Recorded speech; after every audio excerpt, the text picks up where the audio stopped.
Coming up on today's show, we're talking about Bugsnax and Assassin's Creed Valhalla. It's next-gen launch week, and that Mass Effect Remaster is really real!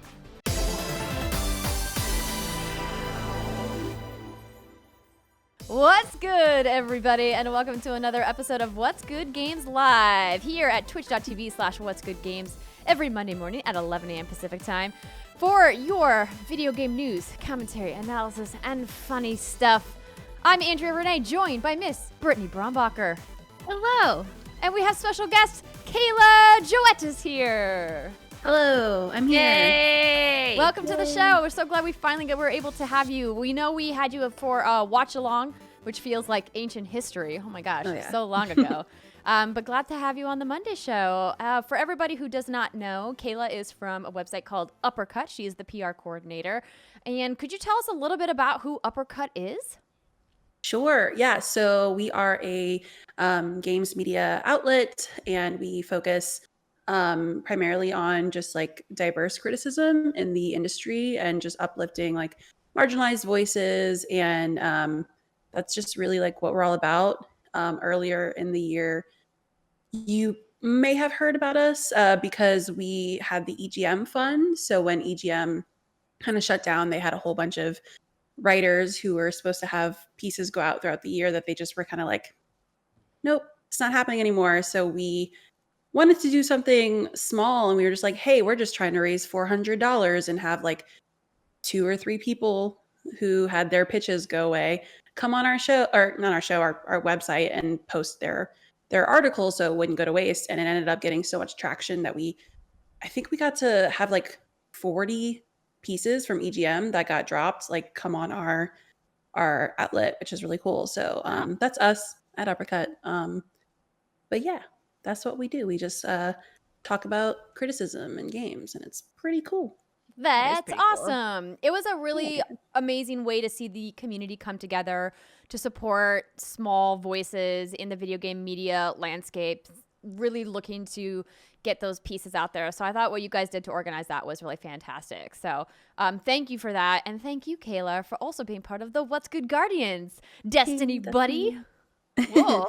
Yeah, I know. Tomorrow's such a big day. I'm so ready. So excited. Yeah. Speaking of tomorrow, that leads into our announcements for today. Oh, Kayla is pixelating.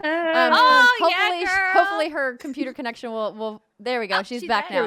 I will be streaming at 9 a.m. Pacific time starting tomorrow when the Destiny 2 servers go online for Beyond Light. I'm very excited for that big drop. Plus, I'm also going to be streaming on Thursday beginning at noon p.m. Pacific time on PS5. I'm going to be checking out Godfall. I'm going to be checking out some more Bugsnax. I'm probably going to be checking out some Spider-Man. It's going to be a great PS5 launch day. And I'm also going to be having a featured spot on Twitch Gaming, which is fun.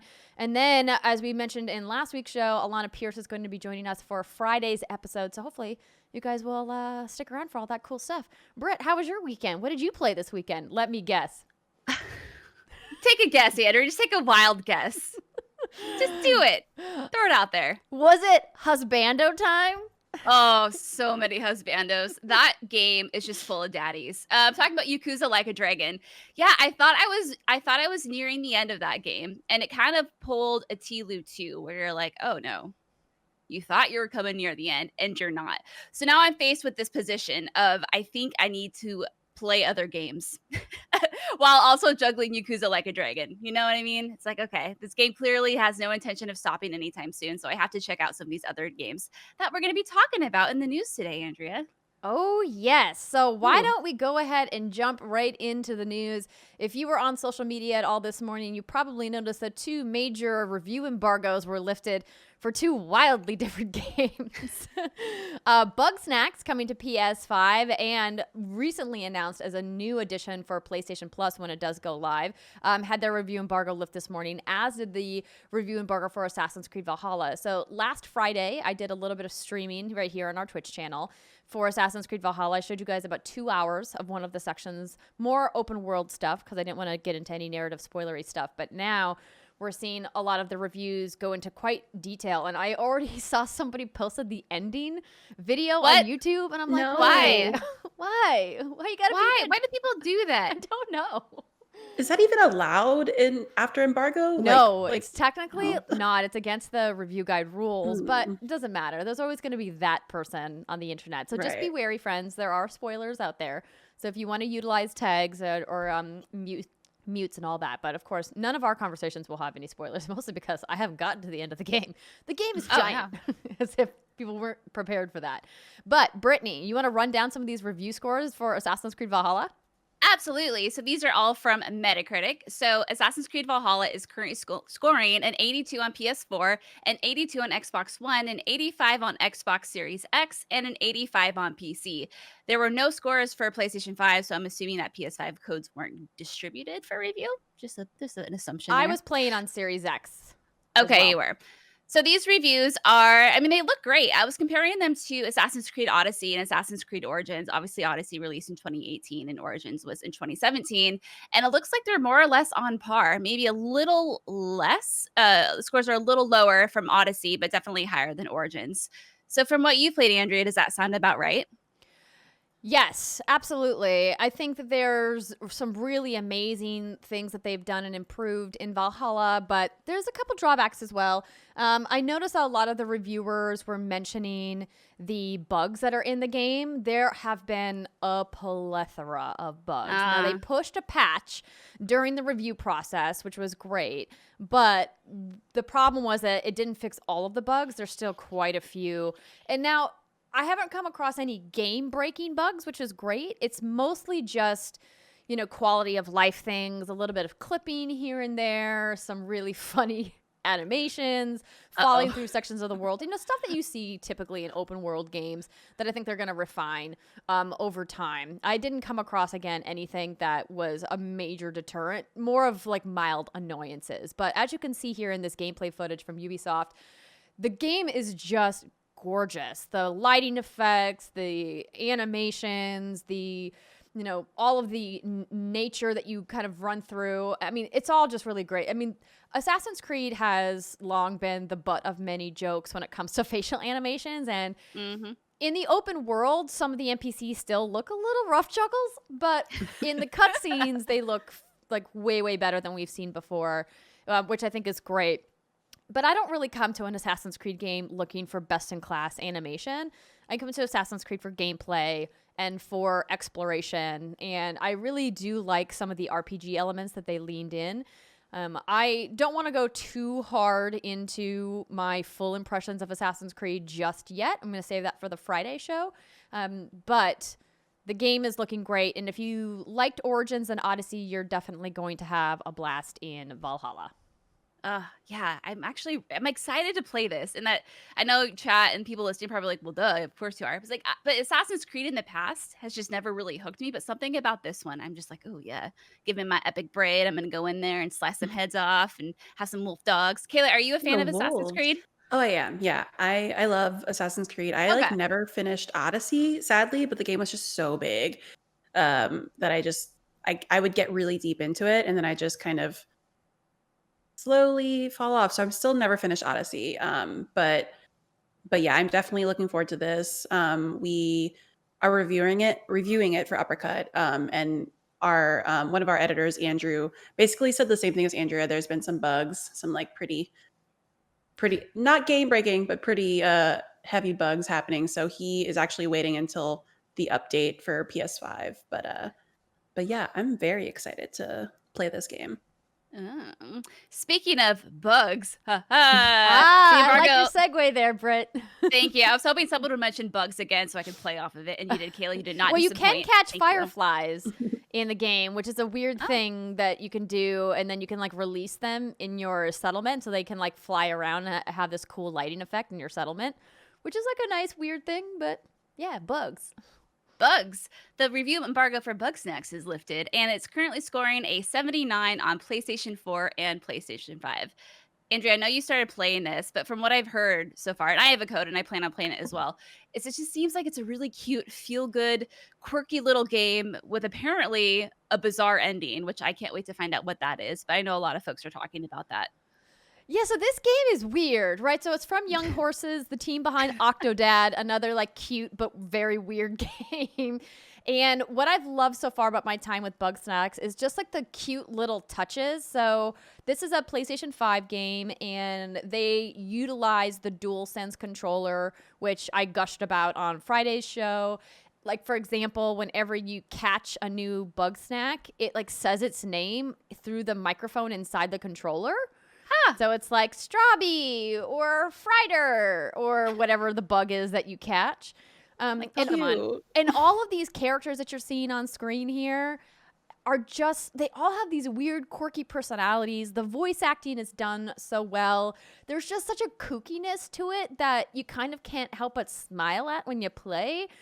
Is this gonna, break down barriers for gaming innovation? I mean, no, but who cares? I just like how they just took this kind of really whimsical idea and set it against this backdrop of just like weirdness, for lack of a better word, where when you eat part of the snack, part of your body becomes like part of the snack, and it's just great. I think it's a fantastic launch title that is very family friendly and is easy to pick up. The controls are easy to learn, and the graphics look great. I mean, and again, taking advantage of some of those cool features that we see in the DualSense, including, the haptic feedback, adapters, triggers, things like that. So I really have been enjoying my time. I'm not that far into the game, so I will have more thoughts on Friday's show. But overall, like, it's free with PlayStation Plus. Like, what's not to love? Right. Oh, Kayla, I heard that someone on your team might not like this game very much.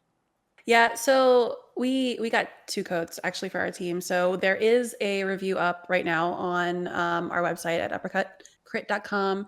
Our editor-in-chief Ty did a review, and it's just the overwhelming thought of our team is how it's just like very dark, but it's not in like a way that you would expect it to be. Like, I don't know. I think the first trailer maybe hinted on that a little bit, but there's just something like really off-putting about these characters like coming to this island and just like eating the bugs and becoming the bugs, and it's just very dark, I would say. But yeah, I would go read that review. It's really great from our editor Ty. But yeah, I don't think either of our people were really feeling the game, which it's cute. And I think everybody can agree that it's a cute game. It looks very, very like fun and family friendly, like Andrea said. But yeah. But apparently you guys think it has some sinister undertones? Oh yeah. No, it definitely had sinister. I can see that. I've said that since day one. This game kind of freaking freaks me out. I mean, you have all these little fruit dudes walking around, these big ol' eyes. You eat them, they become you. It's like Pokemon, but if you ate the Pokemon, Could you imagine eating a little like Pikachu or eating a little Diglett? It's fucked up. But I still want to play. I do see some people in the chat asking, is this for PS4? Yes, this is also available on PlayStation 4 as well. So it's for both. I hadn't really stopped to contemplate that. I think the reason why perhaps is that, we as human beings eat, plants and animals, and I guess don't think twice about it most of the time. Obviously, vegans have a lot of things to say about that differently. But I mean, what's interesting is that they have different relationships with different snacks depending on what type of snack it is, because some of the snacks are more aggressive than others and they're not your friend. And so you might not feel as sympathetic towards some of the snacks that you come across in Bugsnax as you would others. Obviously, snacks like Strawby, right? The little strawberry are super cute, but there's other ones that you're like, all right, you're going to get what's coming to you. You're going to be eaten. I don't know. If my pizza had eyeballs on it, Andrea, I might think twice about eating it. I'd probably still eat it. I don't know. If I had these big googly eyes looking up, be like, oh, you're not going to eat me, are you? And I'm like, yes, bitch, I'm going to fucking dip you in some buffalo sauce and then chomp on your ass. I would feel real bad. But, it's okay. It's a fictional world. Exactly. It's all fantasy. But that's interesting. So I guess if you want an alternate take on Bugsnax, you guys will have to head to uppercutcrit.com. But this has been fun talking about Valhalla and Bugsnax. But we have to get to the real news from the weekend. Brittany! Oh my God, Andrea. Your favorite long-standing mystery has come to an end. I know it was your favorite thread of news that we had been following for so long. But then N7 Day came along. I was getting mad near the end. I was like, seriously. Like, either just announce it or stop freaking talking about it. Jeff Grubb, this is your fault with your teases and your blurry images of box art and whatever else. I'm like, just freaking let them announce it already. Oh, and that they did. So the Mass Effect Legendary Edition has been announced for 2021, and this comes from IGN. Announced on N7 Day, a day where BioWare and all its fans celebrate all things Mass Effect, this remastered version of Mass Effect 2, and Mass Effect 3 will be together in one collection for Xbox One, PlayStation 4, and PC with the spring 2021 release date.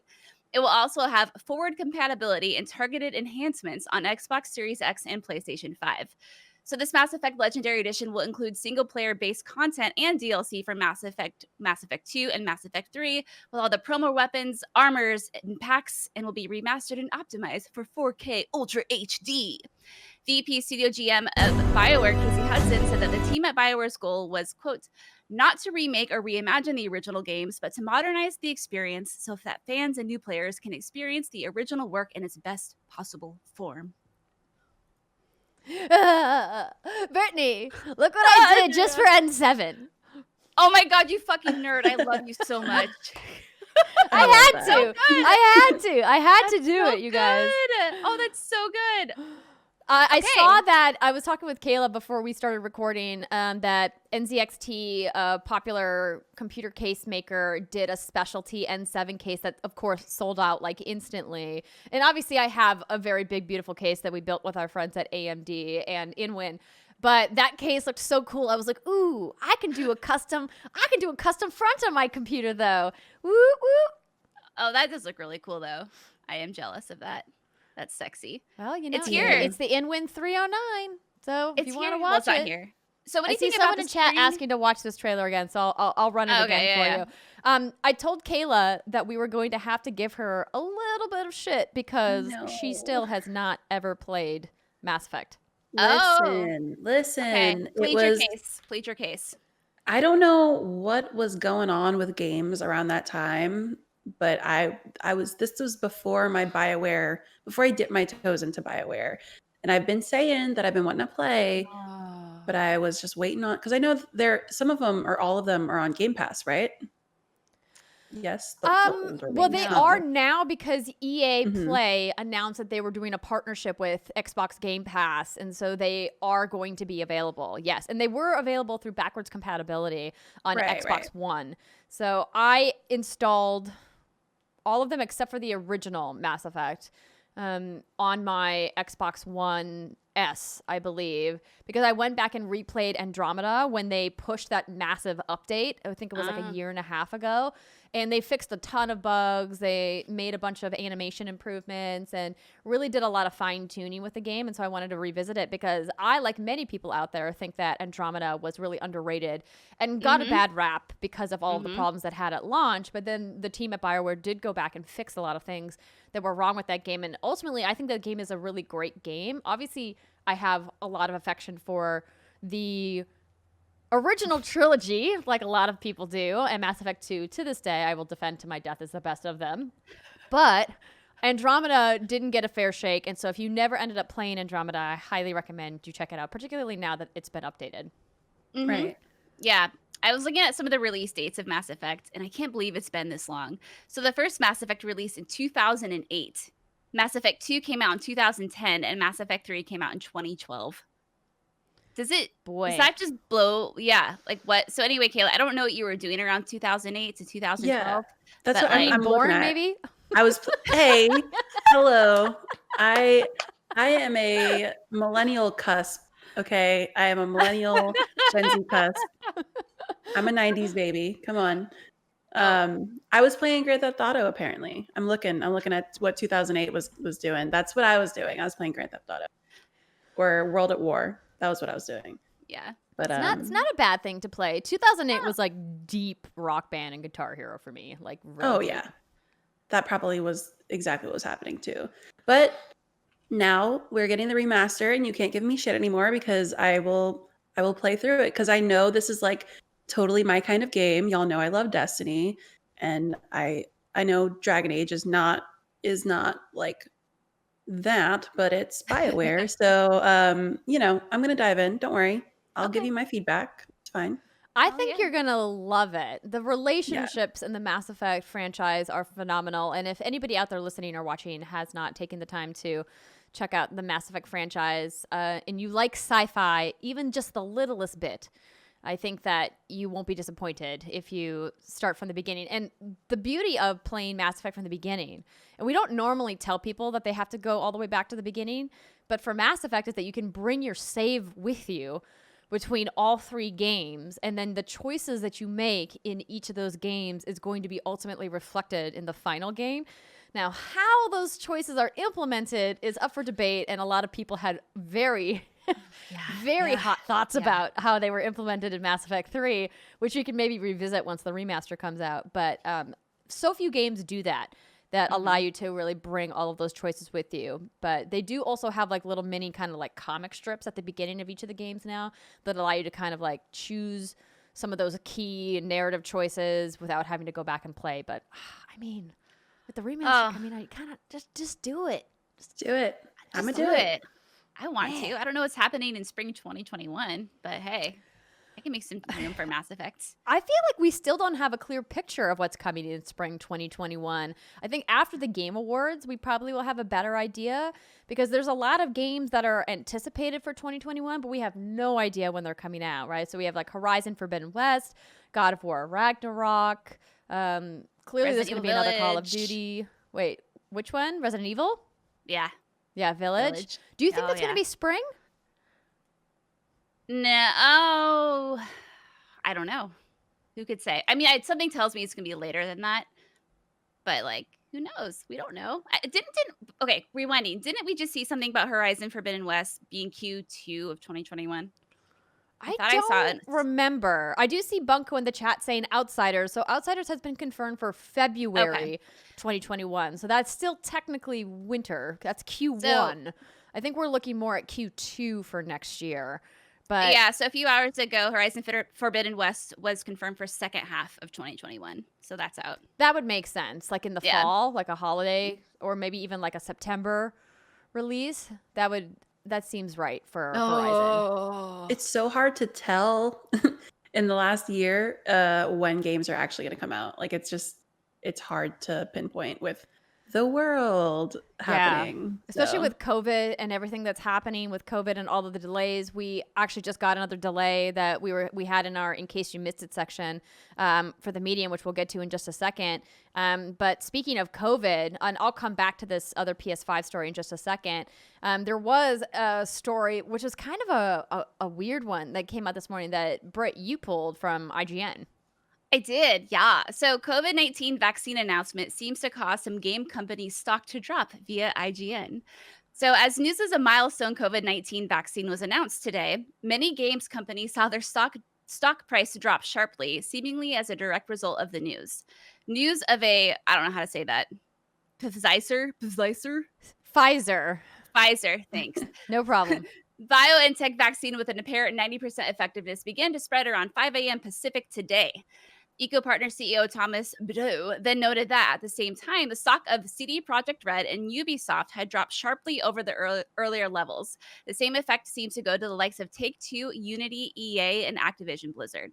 So this is interesting because it's been kind of fascinating to watch what stocks are being impacted by this. Obviously, cruise ships and airlines are going up, where you're seeing certain companies like DocuSign, Peloton, and Zoom are taking a dive. And as obviously the video game industry looks like it's taking a little bit of a hit as well.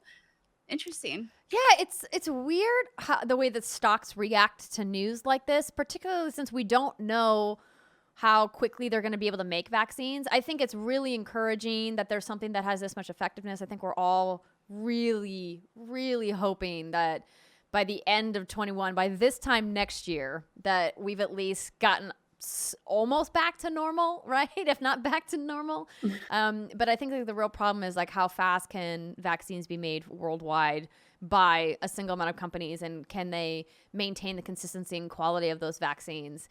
You know, I mean, look at the flu vaccine, right? It's, you know, only effective against specific strains, and then it's not effective all the time. So I I am hopeful. We're always very optimistic here at What's Good Games, but I'm also not holding my breath. So No. yes, This would be wonderful. hopefully This would be all of these lovely. companies will be fine. Video games have continued to do well year over year. There's long been like chatter in the background of, is there another like bubble going to burst in the video game industry? Is there going to be like another kind of downfall of what happened, in the 90s with the video game companies? But I don't think so. I think that more and more people are playing games. Games are more accessible, and they might not have a breakout year like they had this year. I mean, look at Nintendo's finance call from last week, right? Which, we didn't really get to touch on. But I don't think that it's going to be bad. No, and I mean, if you want to look at the impact this vaccine will have, depending on the articles you read, it sounds like this might not even really affect the timeline. It's just a promising piece of news that we have coming down the pike. And I think we're all going to be huddled down playing video games for some time. So no popping, please. Yes. Popping's not good unless it's bubble wrap. We did skip over this other Mass Effect story. Yes, we did. Sorry, I just totally I had like a connection, a COVID like throughput, and I was like, there's a COVID story. Let's talk about it. But yes, the other Mass Effect story is also very exciting. Okay, so a new Mass Effect game is in development. Oh, cue confetti, cue the music. No, just me. All right. So BioWare has announced a new Mass Effect title is in development. Casey Hudson, BioWare boss man, posted the following to the BioWare blog on N7 Day. Well, meanwhile, here at BioWare, a veteran team has been hard at work envisioning the next chapter of the Mass Effect universe. We are in early stages on the project and can't say any more just yet, but we're looking forward to sharing our vision for where we'll be going next. We didn't get anything other than a promo image which has the file name of Mud Skipper, which if you haven't seen, it has like a big... Yes, I will pull that up for you. I'm getting Star Wars vibes. Yeah. And then you see 4 silhouettes by this ship. There it is. And if you look at it, I see a Solarian, obviously, on the far right. Next to that looks like a Drell to me. And then next to that, it's not a Krogan. It's too lanky for a Krogan. I think it might be an Angara, which is what Jaal was, obviously. Like that one race that's native to Andromeda. Interesting. Andromeda. Yeah, which would be cool to see those races together. And I think maybe bring all the races that we know and love back together. Because I don't think there were Drell in Andromeda, right? Because they were on the Quarian ship that never made it. So anyway, some potential there for exciting shit. I am very much excited about the idea of new Mass Effect. I mean, Casey Hudson hinted at it a while back when they were working on Anthem and kind of had dropped, very cryptic hints that something was bubbling in the Mass Effect universe. I mean, obviously, it's one of their most beloved IPs. There's no reason that EA and BioWare would just abandon Mass Effect, just because Andromeda, was a contested game or critically, was split. Some people liked it. Obviously, some people really hated it. But it's just the love of this franchise is too deep for them to walk away from it. And now that Casey's been back at BioWare for a little while and is overseeing this team, I think it's exciting for a lot of fans that he emphasized that a veteran team is going to be working on this, which I think is great. And with the power of next gen, I can just imagine how much better Mass Effect could be on PS5 and Series X. I'm just like, so exciting. Oh my God, I can't wait between that and the next Dragon Age game. But yeah, I think you nailed it. Obviously, BioWare knows that they have to nail the next installments on these IP, which is why they're taking all of the time they need. And I know we sound like a broken record, but that's what we want. Take your sweet baby time. Sweet baby time. I have a question for y'all. Because for somebody who's never played Mass Effect, I do know that Andromeda, is that what it's called? Andromeda? Yeah. It's fine. Was very different, right? It was not story oriented as the original 3, right? I wouldn't say that. No. Was it linked in with the original 3?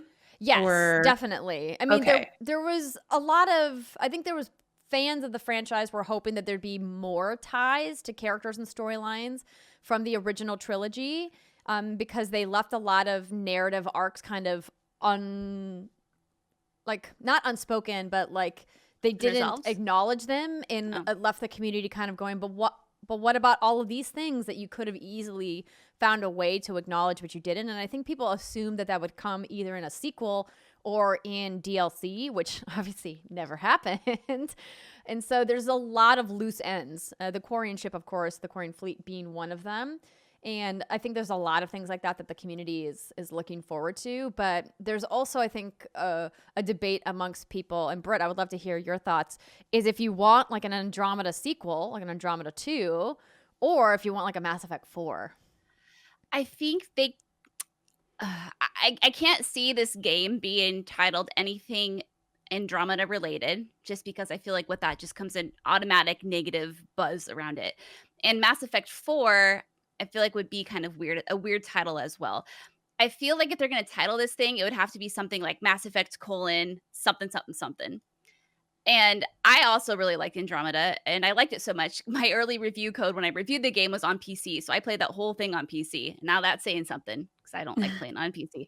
So I played the whole thing on PC, and I loved it, and I really enjoyed the game, actually. So I think maybe like a merging of the two would be good. I think there's in the fact that we're seeing, which I think is the Angara race. I think I'm saying that right. And that was only in Andromeda. And you're seeing the Drell, which was not in that game, tells me that they're probably going to mix and match the two. Because I think BioWare created a lot of interesting new lore and races in Andromeda that should be incorporated with the stuff that we know and love from the first 3 games. That's what I would like to see. Put them all together. I think that's great. Pot. I think that's awesome. I just want to see what's happening with that cliffhanger in the credits. If you got the right ending. Will we ever find out? I don't know, Andrea. I mean, I'm hopeful. I mean, why put that in there if you're not going to do something with it? Right? I'm with you, baby. I'm here with you. Okay. Well, exciting times. Fingers crossed, everybody, that we maybe potentially will be able to get something with the original characters that we know and love. Yes. But if nothing else, we get to relive those stories all over again and see if you can save everybody in your first playthrough. That's your goal, Kayla. Don't let any of your crewmates die. I will take that advice. Honestly, I know how much y'all are ready for this game, but I would love for them to focus hard in on Dragon Age 4 before heading off and working on anything else. But that's just me. So we'll get there. You're not the only one. Britt and Steimer are, I feel, no, correct me if I'm wrong, are bigger Dragon Age fans than Mass Effect fans. I am 100%. I don't know what team she would fall in there. But what's exciting, Kayla, about these next games is I feel like each team has very good developers, respectful developers on each side, respectable people working on it. So, if you look who's working on the Dragon Age team and who's working on the Mass Effect team, I feel like they're people who they had to bring in the big guns. They're like, okay, we know we got to nail this. Everyone come over to Daddy BioWare and let's create some sexy magic together. Why does BioWare suddenly talks like this? I don't even know what this is. You know what, Britt? It's one of your amazing, lovely voices. Let's go ahead and get to In Case You Missed It, and then we will get into your guys' questions. Don't forget, if you have questions about what we've talked about today or questions for Kayla, whatsgoodgames.com/DearWGG. Of course, you are welcome to drop them in the chat as well. But in case you missed it, as I briefly touched on, Bluebird team did announce that the Medium has been delayed from December 10th, 2020 to January 28th, 2021, saying it wasn't an easy choice to make, but one made due to the COVID-19 situation in Poland, as well as the current schedule of other games on the market. Bluebird team remains committed to delivering our biggest, most ambitious, fear-inducing game to date. Now, this is the smartest thing I think they could have done. Oh, 100%. You don't want to come out the same day that Cyberpunk has been delayed too. No. And I love that they acknowledge it. I mean, cool. We all knew it anyway, but some PR folks probably would have tried to spin it. It's like, oh, it's just the COVID happening. It's like, oh no, let's be real. Cyberpunk's coming out that day and everyone hightailed it. And it's like, shit. I mean, that would have been a perfectly legitimate reason to just say, hey, we need more time because our team isn't ready. But also, December 10th, not exactly the day you want to be releasing a game against Cyberpunk. Give that day a wide berth.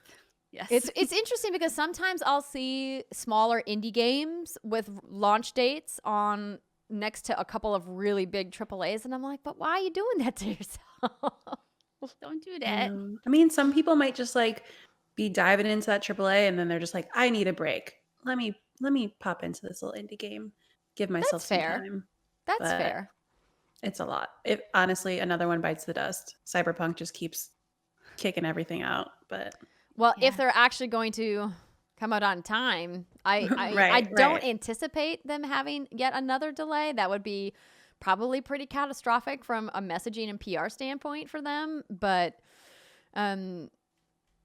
you never know. 2020, the year of surprises, everybody. Up in Word. the air, everything. Indeed. And then the last little bit of in case you missed it, and I guess we could also talk about those Nintendo numbers if you wanted to pull that, Britt, while I talk about this.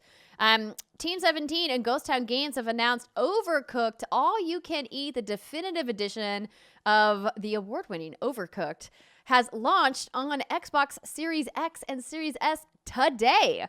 Available also on PlayStation 5 on the 12th of November when that platform launches. Overcooked All You Can Eat plates up over 200 levels of culinary chaos, including built from the ground up remakes of every original level from Overcooked and Overcooked 2, and every downloadable content previously available for both titles, alongside an exclusive new adventure, The Peckish Rises, which adds 7 new levels and 3 new chefs into the mix.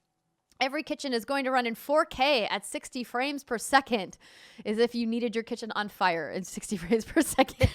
With levels from the original Overcooked playable online for the first time in the series, and cross-play multiplayer also being added as part of a free post-launch update. With more than 80 chefs to choose from, players will be able to cook up a storm as everything from a robot to an axolotl. Axolotl?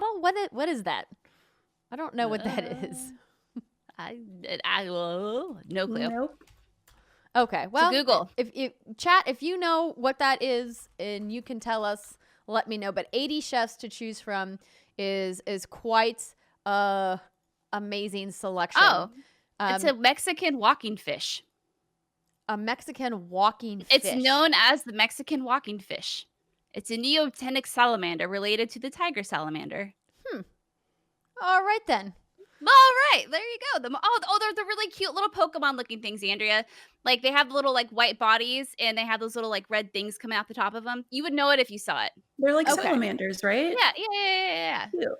Okay. There you go. I'll take a look, but I mean, this is kind of a cool, fun surprise announcement. So for launch week, just like another great family-friendly game to be able to play on your brand new system.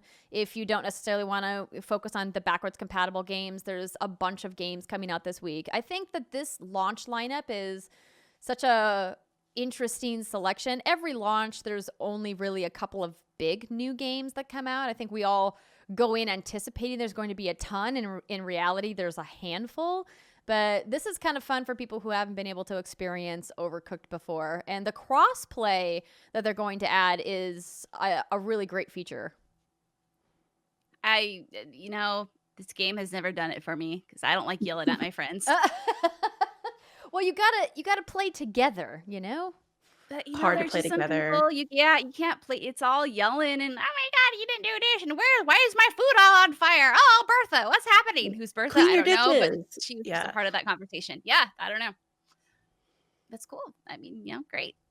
Cool. I like to play my relaxing games right now. My chill games. I see somebody in the chat asking if this is going to be on Switch, and I do not see a release for Switch that has been announced. Obviously, the previous Overcooked Overcooks are available on Switch, but this particular all-you-can-eat version, I think it probably has to do with that 4K 60 frames per second, because the Nintendo Switch is just not able to do that. There are, of course, those rumors that the new Switch that's coming next year, the Switch Pro, as we're affectionately calling it, is going to be able to do 4K. So potentially, if that is in the cards, then this game would come at a later date to the Nintendo Switch. But I did want to just briefly touch on this Nintendo news. So, Brittany, thank you so much for pulling it, because this happened after we were shooting the show last week and we were focusing on next gen. So, do you want to just kind of run down the highlights of this? Yeah. So the Nintendo Switch still keeps selling well. This comes from The Verge. So Nintendo shipped 6.86 million Switch consoles between July and September, increasing its numbers by more than 40% year on year and reaching 68.3 million units sold since its launch in 2017. I feel like not that long ago, we were talking about the Switch hitting 40 million units sold. And now with everything going on, you got the blinders on, 68.3 million units. Like I guess that number just really surprised me. I think that we all knew that Nintendo was kicking butt, but had no idea it was going to be like this. The number that I tweeted about that I was just shocked at was the sales of Animal Crossing New Horizons taking the number 2 slot of best-selling Nintendo Switch games of all time, just behind Mario Kart 8 Deluxe. And this is before we've even gotten to holiday for 2020. Over 26 million copies sold. That is bonkers. I mean, I love Animal Crossing, obviously. Right. But whoa. No, it's crazy. I guess, I mean, I wasn't really in touch with the Animal Crossing world or the community, but if someone would say, would you ever think Animal Crossing New Horizons would outsell Breath of the Wild, would outsell Super Mario Odyssey? I'd be like, probably not. No way. But I was very wrong. Clearly, very wrong. This is freaking great. Oh this is good news. Are you an Animal Crossing fan, Kayla? Oh, I don't know. Oh, you are? Okay. I'm not as. It's funny because I was super into it before Andrea was, and then we convinced her to get up on in there, and she's I think the most invested out of all of us now. Yeah, it's so funny because we have our little girls group that we were chatting with on Discord, and I have said this on the show a couple of times that friend of the show, Maria gave me a $1 million bell loan to get into the game. She's like, listen, I'm going to loan you a bunch of bells to convince you to play with us, because they were all playing all the time. They had this Animal Crossing chat, and I wasn't in it because I wasn't playing, and I felt excluded and left out. I was like, you guys are in an Animal Crossing chat without me. And they're like, but you don't play Animal Crossing. And I was like, well, maybe I will. And Maria's like, here's what I'm going to do. I'm going to loan you $1 million bells. And you're going to play for a minimum of, was it 30 days or 60 days? I don't remember. I don't remember either. I would have to ask her. She probably remembers. And she's like, you have to commit to playing, and then you can pay me back once you get enough bells to pay me. I was like, $1 million bells seems like an impossible amount of bells to raise. And now here I am sitting with 10 million bells in my bank account. Yeah. I've been trying to pay her back to be like, I need to repay this loan. It's a debt that's weighing on me. I paid Nook off months ago. I'm just like, I need it off my books, okay? And she won't take my money back because they've all stopped playing. Meanwhile, here's me every week being like, hey guys, you want to do a catalog swap? Everyone's like, we've moved on. I'm like, we've moved on. There's too much happening right now. But wasn't there a new November trailer for Animal Crossing that just released? Was it today or yesterday or something? You know what? That is a great question. It looks like it was released 5 hours ago, Oh Brittany. shit! Brand new Animal Crossing trailer for the November update. It's mushroom season, everybody. Get hype. Andrea, I've been waiting. It's cottagecore season. I've never heard anyone get so excited about mushroom season, but you do you, baby girl. The mushroom designs are so cute. Listen, I'm here for it, Andrea. I time traveled. I got some of them. Oh. I'm a time traveler. I haven't gotten a single furniture mushroom DIY. The only mushroom recipe I have is the wreath that goes on your door. And I'm like, no. I need the lamps. I need the stools. This is the one, the mushroom wreath. That's the only one I've got. That's cool. And I'm like, no, I need more stuff. I need all of the things. Fucking mushrooms. I have so many mushrooms in my front yard right now. Like, so many. I even have a fairy ring. I didn't think fairy rings were real, but Britt has a legit fairy ring in her yard. I do. I'm so surprised. Steimer told me I need to get naked and dance in the middle of it. Or maybe she didn't say I need to get naked. Maybe I made that part up. I'm pretty sure she did say that. Oh, did she? Okay. Oh, yeah. And then I said I would send a video to her. That's right. Yeah, no, it's a legit fairy ring. It's pretty cool. But yeah, Andrea, I'm proud of you. I'm happy for you in your Animal Crossing life. Thank you. Yeah. Oh, gosh. Gonna have to go harvest more mushrooms later. But we did have one more story that I wanted to mention that I almost forgot to read. Sony is exploring ways to let PS5 users store PS5 games on a USB drive in a future update. So it came out after the PlayStation 5 reviews went live last week that, oops, there's no way to store your PS5 games on extended storage. That has to be on the console, which is kind of a head scratcher because they made the SSD limited in size. Now you can expand internally with an expansion slot, and of course there's external drives, but let me read the details here from the folks at Eurogamer. PS5 and PlayStation are not actively looking to let PS5 users play their PS5 games from a USB drive. And this comment comes from the PS5 FAQ posted to the PlayStation blog. As Digital Foundry reported over the weekend, right now there is no way of copying PS5 games away from the main system storage, presenting problems when the SSD is full. PS5 has 667 gigabytes of the 1 terabyte drive of available storage, which is kind of not acceptable, which we'll get to in a second. The only way to install new games is to delete old ones, meaning that to play them again, you're going to have to re-download them, deleting other installed PS5 games in the process. PlayStation 4 games installed to PS5, however, are not affected. These can be moved to an external USB storage device. Sony confirmed this in their FAQ published over the weekend. Can I store or play PS5 games from a USB drive? No. Players cannot transfer PS5 games to a USB drive.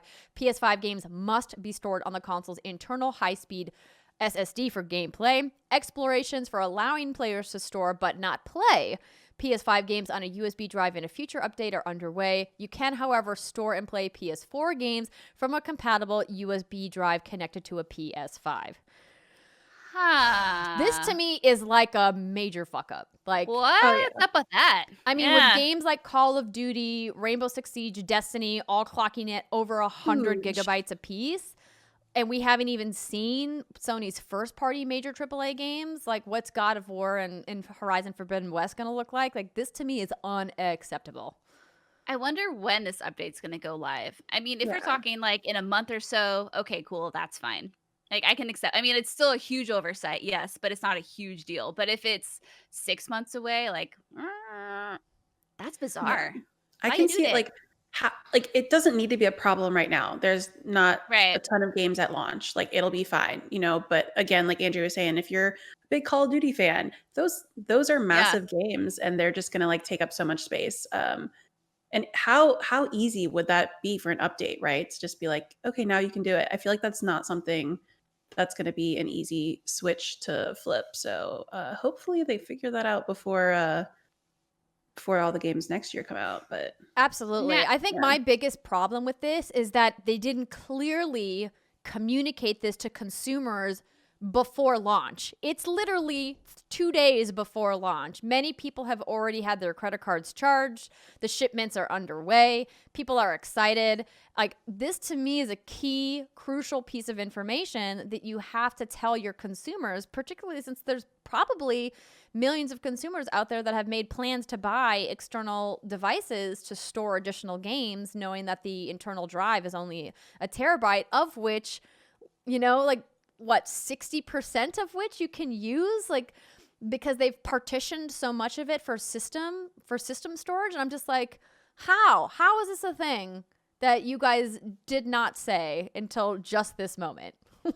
Yeah, I'm curious to know what kind of SSD storage drive that they'll let you use. Obviously, Microsoft has their current partnership with Seagate, which is that $220 proprietary expansion that you slot, can, yeah. But I'm curious to know what Sony's going to do about that and how they're going to make that work. That's interesting. It sounds to me though that even if you install an SSD, if the games aren't on the Sony SSD that's inside the permanent one that's inside the console, that you still can't play. But I don't know if that's clarified, because this FAQ post is just about USB drives instead of like third-party installed SSD, because right now I believe that those third-party installed SSD drives are not compatible at launch anyway. That was the story that I read last week. So it's going to be interesting to see if you can install a third-party SSD, because we know you can, because they showed us how to do it in the breakdown video, the teardown that they did. But I just am like, dude, somebody messed up. I'm going to have my... Remember when, sitting in your little cage, remember when you would just stick a cartridge in a system wave your cane around and get mad at people. And you just stick your little cartridge in there and then boom, there you go. Like, don't get me wrong. I love how far video games have come. I love how beautiful they look now. But man, I just kind of miss those simple days. Yeah. But I guess if there's one good thing about this, I'm learning all about SSD and USB, the differences, what one can do, what one can't do. Because otherwise, until now, I've just been very ignorant about all that shit because it didn't It really still apply to goes me. right over my head. I'm just like, It was like, next what? gen, yay, faster load times. Woo. Yeah. I think it's interesting. Dance Floor Demon in the chat is saying no one would cancel a PS5 order over USB storage, but the 2/3 SSD availability is total BS when advertised as 1 terabyte. Now, I'm not saying that somebody would cancel their order because I think we're all like very excited about next gen. But I think what my point was, it's misleading to consumers who are spending, $500 plus. Arguably, they're spending $700, $800, $900 when you take in any accessories they're buying, external drives that they're buying, games that they're buying, right? Like they're spending a lot of money to get into next gen as an early adopter. This seems like a crucial piece of information that you conveniently didn't mention in your FAQ until launch week. Yeah. That's my point. It's not cool. It's not cool, bro. Yeah, bro. Be cool. Be transparent. Okay. Let's get to some questions, shall we? We shall. And then since it is launch week, and since by the time we do our next show, the PlayStation 5 and Xbox Series X will be out. I just want to know, like, I know, Andrea, you have a PS5 and you already have the Xbox Series X. So, like, you're set and you're golden. I still need to pick up my PS5. Kayla, what are your next gen plans? I sadly don't have set plans yet. I didn't do any pre-orders or anything. I kind of put myself in, like, I was like, there is nothing at launch that I need to get next gen for. Now, I was talking to Andrea before the stream, and I was like, I am playing Watch Dogs right now, and these load times on the Xbox One X are just like killing me. I'll probably end up just getting a PS5 probably like after holiday or something, just because I'm a little bit more invested in using that for, the games that come exclusively for PlayStation. But I don't have any set plans yet. I didn't get any pre-orders. So I'm just basic on my regular old previous gen consoles right now. No, nothing wrong with that, man. Yeah, it's weird because generally with these next gen consoles, I love doing the midnight launches. Like, I fucking love it. In the years past, like, I would wait out in line. When the Wii came out in 2006, I was in line for like 7 hours waiting for that bad boy to come out. And there's just something fun and exciting. And I think the Switch was the last one, right? About going to the store and being around everyone and that hype and that buzz. But obviously with the pandemic, it's like, well, I don't really think that's a really smart, responsible thing to do. And I'm pretty sure all of my consoles are being delivered. I don't think I got any in-store pickup ones for that very reason. But still, it's still an exciting, still an exciting week. These weeks don't come around very often, ladies. Once every 7 years. Yeah, it's 8 true. years. Oh, you're right. Yeah, I haven't gotten my confirmations yet because I kept my pre-orders because my PS5 pre-order is going to Steimer because she wasn't able to secure one on her own. But my Xbox Series S pre-order, I haven't gotten a confirmation on either, but that's going to be the studio machine. And that's one of the consoles I'm really looking forward to seeing in person. Because we were talking just last night, John and I, about the size difference between the Series X and the PS5 and how they both, just like the form factor of them, like online when you're looking at photos and videos look cool, but in person you're like, these are both very awkwardly shaped boxes. And I just love a sleek Xbox Series S. It looks just so like cute and portable. I'm like ready to check that one out. Yeah, I think that one's really exciting too because I feel like that's kind of one of the first steps toward this all digital console future that we see looming like far off in the horizon, and to see how well it performs. So that'll be a fun one to check out.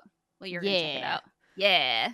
All right, so I am going to go to our whatsgoodgames.com/dearwgg. The first thing I want to read is from Dawn, who says, "Good morning, ladies. I know it's a late entry request. No, it's never late. We always keep a look on this doc, but as a delivery driver myself, can I get a shout out for all the essential delivery personnel?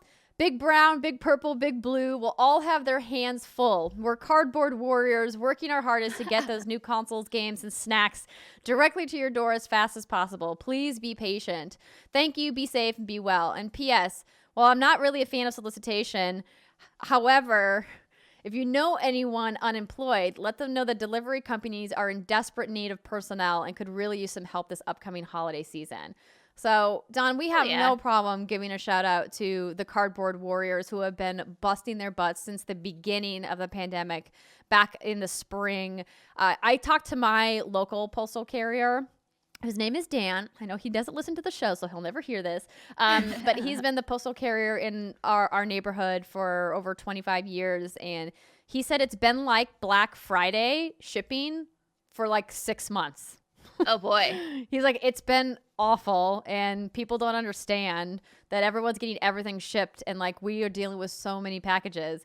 So take a moment if you ever see a UPS driver, a FedEx driver, DHL, USPS, you name the postal service, whatever it is, and give them a thank you. I know a lot of people during the holidays when shipping picks up will leave bottles of water and snacks outside their door. If you have the means to do that, something, just a little kind thank you, even like a thank you note on your door can sometimes make their day. So definitely shout out to all of the delivery drivers out there making the next gen possible for us gamers, in addition to all of the other essential services they're delivering, like toilet paper and face masks and sanitizer and everything else. I don't know keeping the pandemic running. Like, what would we do if we didn't have those awesome? I love cardboard warriors. That's so great. You know, obviously consoles are great, but they're definitely like a luxury item, right? But think about all the essential needs that we had, especially in the early days of the pandemic, when you would need those items, or you would need food, or you would need something, and you could order it online and get it delivered, so you wouldn't have to risk getting yourself sick or those around you, and those folks would do that for you. Essentially, it's very much appreciated. Yes. Thank you. Absolutely. And Danceful Demon, of course I know my postmaster's name. My grandfather was a career postal carrier. My uncle was a career postal carrier. My stepbrother is also a postal carrier. Like, I have lots of respect for USPS. So if you do own a home and you have the ability to learn and meet your postal carrier, I highly recommend you do so. Everyone I've met has been a lovely person. Can't speak for them all, of course, but the ones that I've come into contact with have all been great people. Anywho, Kayla, I do want to talk about you and the writing that you do and some of the work that you do over at Uppercut. So what would you say your kind of niche of writing is? Do you have a beat, or do you kind of do all different types of writing? So I like recently am diving into the writing, just because I've always done like the podcast and the audio editing and things like that, but I really just wanted to like dive in. So I've mainly just done some like indie reviews, things like that. Again, as a site, we focus less on like numbers and you know, this is an 80 out of 100. Like we don't do that. We focus mainly on the criticism of the game and like what the game is doing and talking about, and how that, like, you know, portrays in real life as well. I mean, obviously gaming is a fun fantasy world that we like to drift off into, but they also do a lot of times have implications that need to be talked about. So me personally, I have just dipped my toes in. So I've mainly done indie game reviews. I am reviewing Watch Dogs for Uppercut, so that should be up in the next week, which has been interesting. It's a fun game, but again, there are a lot of implications going on there that can relate to the real world that should definitely be talked about. But yeah, I don't really have like a niche or anything because I am just starting. But yeah, that's what I'm doing right now. Can you give us like a little bit of a preview of some of the things that you've seen in Watch Dogs? Because we have talked about that game quite a few times here on the show. And, you know, it's interesting because they have a lot of things that they're doing really well and real world social issues that they're just tackling head on. But Ubisoft has been criticized in the past for not fully going there, right?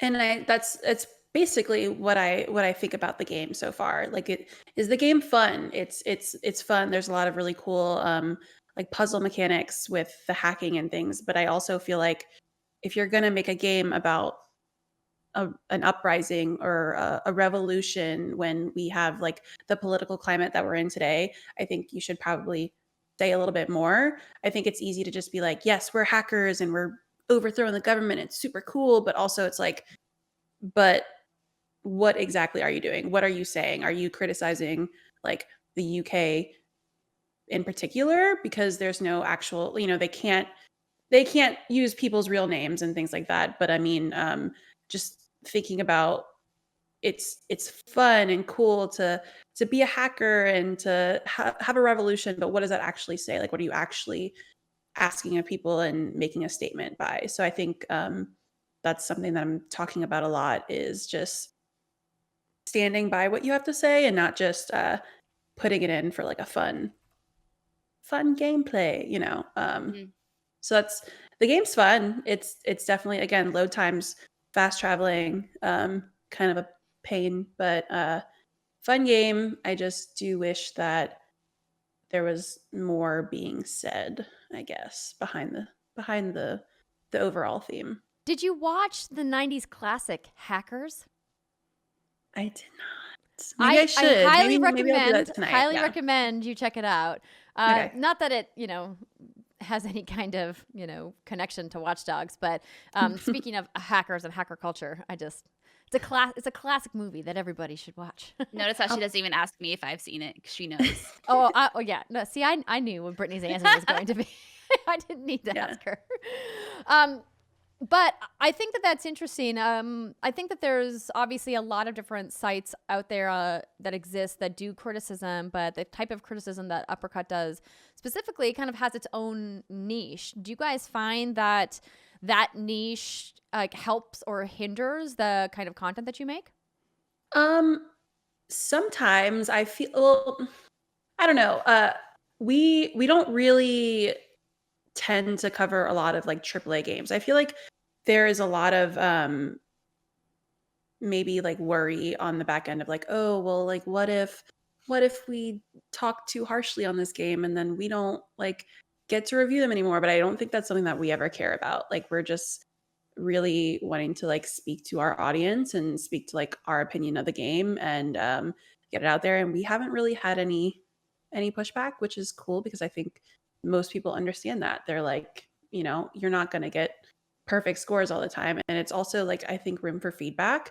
For example, I reviewed Best Friends Forever, which was a really cute dog dating game. But at the same time, I wrote about how it kind of acted more progressive than it was. There was a lot of parts of that game that I was like, what is really going on here? Which again, that's on Uppercut if you want to go read it. But yeah, I think that we kind of speak our mind to that audience, but I don't think it ever really hinders or there's any pushback. And if there is, then maybe it's for a reason we don't want to like review that content, maybe, so. Yeah. Do you guys have an example of a game that you as an outlet, or you, Kayla, as a writer, thought did a really great job that you critically praised? That was going to be your question, Britt? Yeah. No, yeah. Thank you Ooh. for asking it. Yeah, I want to know. Oh my goodness. Y'all are putting me on the spot. We sure are. You are. I'm like thinking off the top of my head. All of them are good. I know. And we have a lot of really great reviews. I mean, I know Ty, our editor-in-chief, does most of the reviews, and they do a really, really great job, like, of just, speaking like it is, which is I'm not one speaking of the specifically about the review. I'm talking about like a game that you can think of that you're like, hey, we as an outlet liked this game. Like something that maybe you guys had like a water cooler moment about as people, as colleagues who work together, saying, we all really thought this game did a great job of either tackling like a social issue or doing something unique with gameplay that you guys thought was really well done. Is there a game that comes to mind that you guys got really excited about? And see, that's another thing about our team, is that a lot of times we disagree. we're pretty split, like down the middle. Like sometimes it'll be like for example, I think half of our team loved The Last of Us. Like The Last of Us 2 was like my game of the year, but then half of our team were like, no, it didn't work. We didn't like that. That wasn't what happened with us too. We were split. Yeah. We were split down the middle. Mhm. We were. Yeah, we do this often. I mean, I think when I think back to something that we probably all agree on, we did our like game of the decade review, which was kind of terrifying. We all kind of attacked each other over which games should go which way. But Night in the Woods was our game of the decade, and you know, we all really enjoyed that game and talk about, you know, the implications of that game and mental health and the way that that game told a story that really stood out to all of us. So I think besides the underlying issues in the back end of that game and the development, that was our game of the decade because we all agreed that it was really like impactful and special. So I don't think we have like a written review on that. Maybe we do, but that was definitely something that I think we could all really get behind was Night in the Woods. That's really That was a good cool. one. And it's never too late to go back and review old games, I would say. Yeah. But we are running out of time. I see we've run over just by a couple of minutes. Kayla, thank you so much for joining us today. If people want to learn more about Uppercut and learn about you and follow you, where can they do that? Yeah. So again, our website is uppercutcrit.com. We have way too many podcasts, way too many like pieces. Go check them out because we do a lot of good work and we do freelancers every month as well. We do something every year, which is our like end of the year letters, where we, instead of doing like traditional game of the year, we write letters to the games that came out throughout the year and talk about how they made us feel as like a wrap up. So that's going to be coming up in the next couple months, the last 2 months, which is really cool. You can find me on Twitter and Instagram at OAKayla. Besides talking about video games, I share a lot of memes that are really silly. So if you like that, you know, that's a good time. Who doesn't love a good meme? I mean, Right, really. exactly. We need all the memes right now. We'll take them. Exactly. So yeah, that's Indeed. me. Well, that is awesome. And of course, we will have the links to follow Kayla and to check out uppercutcrit.com in the show notes. So if you guys are driving or jogging or doing whatever, listening to the podcast, and you want to come back and grab those links, you will be able to. Thank you again, Kayla, for joining us on the show. Britt and I will be back later in the week with Steimer and Alana, and it's going to be an awesome show. We're talking next gen, and don't forget about the streams. Until then, enjoy the rest of your week, everybody, and hopefully you'll have a happy next gen launch. Bye, everybody.